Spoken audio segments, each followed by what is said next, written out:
విషజ్వరాలతో వరంగల్ జిల్లా కూడా వణికిపోతోంది. భారీ వర్షాలకు దోమలు స్వైర విహారం చేస్తున్నాయి.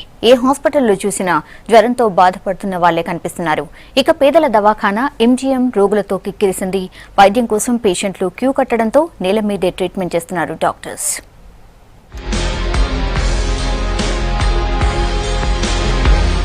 వరంగల్ జిల్లాలో సీజనల్ వ్యాధులు దడ పుట్టేస్తున్నాయి. జిల్లాలో ఏ హాస్పిటల్ చూసినా జ్వరపీడితులే కనిపిస్తున్నారు. దోమల దాడితో జనానికి కంటి మీద కునుకు కరువైంది. ఇక పేదల హాస్పిటల్ గా చెప్పుకునే ఎంజీఎంలో పరిస్థితి మరీ దారుణంగా తయారైంది. రోగులకు సరిపడా సౌకర్యాలు లేక ఇబ్బందులు పడుతున్నారు.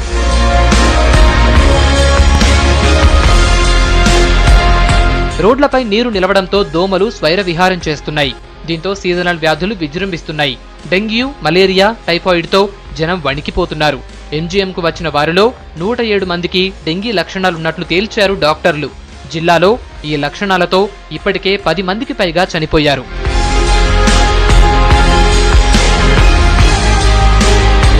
జ్వరపీడితుల సంఖ్య పెరుగుతుండటంతో బెడ్స్ చాలక రోగులకు నేలపైనే వైద్య సేవలు అందిస్తున్నారు సిబ్బంది. పిల్లల వార్డులు కూడా కిక్కిరిసిపోయాయి. మెడిసిన్స్ కోసం క్యూలు కట్టి పడిగాపులు పడుతున్నారు రోగులు. ఎంజీఎంలో కనీస శుభ్రత పాటించకపోవడంతో కంపు కొడుతోందని వాపోతున్నారు. రాత్రిపూట కూడా డాక్టర్లు అందుబాటులో ఉండేలా చర్యలు తీసుకోవాలని కోరుతున్నారు. ఇక్కడ పేషెంట్స్ ఇట్లా అందరూ మంచిగా బాగానే చూస్తున్నారు.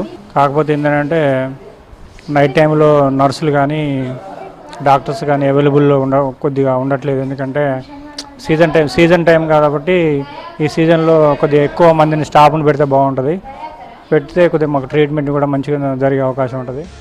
ప్రైవేటు హాస్పిటల్స్ కి వెళ్లే స్తోమత లేక ఎంతో నమ్మకంతో ఎంజీఎంకు వస్తే ఇక్కడి డాక్టర్లు చూసి చూడనట్లు వ్యవహరిస్తున్నారని వాపోతున్నారు పేషెంట్లు. ఫ్యాన్లు కూడా సరిగ్గా పనిచేయక ఇబ్బందులు పడుతున్నామని చెబుతున్నారు. మొత్తం ఫ్యాన్స్ నడవట్లేదు అసలు. నైట్ అయితే దోమలు ఘోరంగా కొడుతున్నాయి. ఆ బాత్రూమ్స్ అయితే ఒక్కొక్కసారి నీళ్ళు వస్తున్నాయి, నీళ్ళు రావట్లేదు ఒక్కొక్కసారి.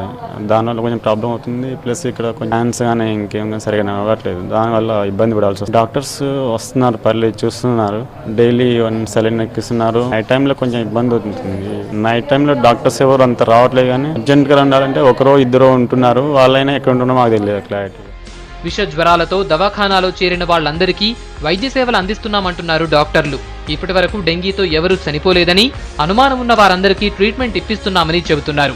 డెంగీ రోగులు అంతగా లేరని, సాధారణ జ్వర బాధితులే ఎక్కువగా ఉన్నారని అంటున్నారు. క్యూట్ ఫిబ్రైల్ ఇల్నెస్ అని అంటే మామూలు జ్వరం. అయితే ఈసారి వచ్చిన వాటిల్లో ఆ రకమైనది కూడా తక్కువ ఉన్నాయి.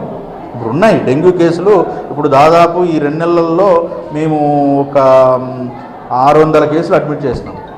ఫీవర్ వార్డులో 600 కేసులు అడ్మిట్ చేసేస్తే మనకి 80 వరకే పాజిటివ్ వచ్చినాయి. అంటే మిగిలిన అన్నీ నేను చెప్పిన ఏఎఫ్ఐ, అది మలేరియా కావచ్చు, టైఫాయిడ్ కావచ్చు, లేకుంటే కొందరికి చికెన్ గున్యా కావచ్చు. డెంగ్యూలో పాజిటివ్ వచ్చినాయి మాత్రం 8తో కూడా మనకి ఇప్పటివరకు డెత్తులు సంభవించినవి లేవు.